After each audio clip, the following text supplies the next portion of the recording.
अस्सलाम वालेकुम वरहमतुल्लाहि वबरकातुहू।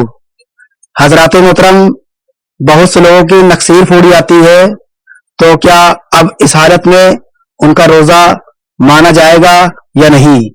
तो हजरात मोहतरम, पहले तो ये समझे कि नक्सीर फूटना क्या है। नाक के रास्ते में नसें होती हैं, कभी कभी वो फट जाती हैं, जिसकी वजह से खून निकलने लगता है और नाक से खून बाहर आने लगता है। तो अब इस सूरत में रोजा उसका माना जाएगा या नहीं? तो हजरात मोहतरम, खून चूंकि नापाक होता है, अगर खून नाक के बाहर निकल रहा है और हलक के अंदर नहीं गया है, तो इस सूरत में रोजा जो है नहीं टूटेगा।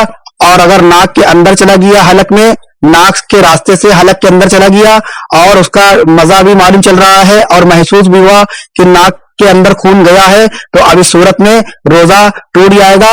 इसका कफारा अदा नहीं करना पड़ेगा, बल्कि आप रमजान शरीफ के बाद एक रोजा कजा कर ले। वल्लाहु ताला आलम बिस्सवाब। अस्सलाम वालेकुम वरहमतुल्लाहि वबरकातुहू।